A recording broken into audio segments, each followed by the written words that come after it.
Kurwase county ya Nyamira abwase omokonyi wo returning officer w'ekyombekia IEBC serieta odongo okumu nigobona kwanire nabaliki bamangana igorongana kyomoroberio bwokolingoria na kuligereria masakara yabarwanereria ao kurwase bunge ya West Mugirango abwase arure omubaro bene igoro yabaraibali baguchakoligia ebirogo asobochorio bonene bosio tigango tomotegerere odongo okumu unagokwanira igoro yomoroberio yo.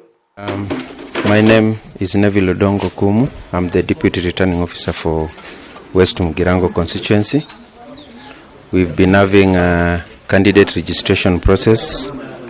We began on the 29th of last month, where we were registering members of parliament, and we managed to register 15 candidates to contest for general election due in August 2022. So the 15 were cleared. 2 did not meet the minimum requirements, and so they were turned down. So we have 15 candidates contesting for members of National Assembly in West Mugirango. On first, we began registering members of county assemblies. We've managed to register 74.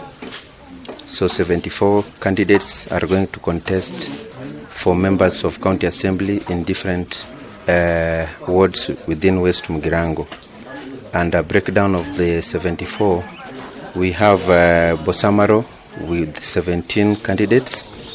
We have Township Ward with 15.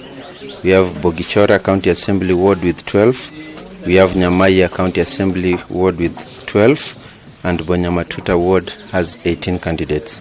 So that makes a total of 74 candidates.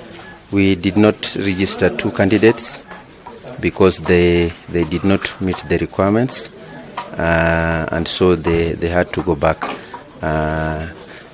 without registration. Now, to the candidates that we've managed to register, all of them have signed the electoral code of conduct. We've told them what is expected of them, and we expect them to follow the code of conduct to the letter.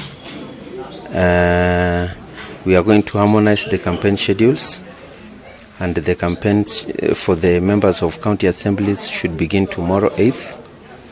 For the members of the National Assembly, began on the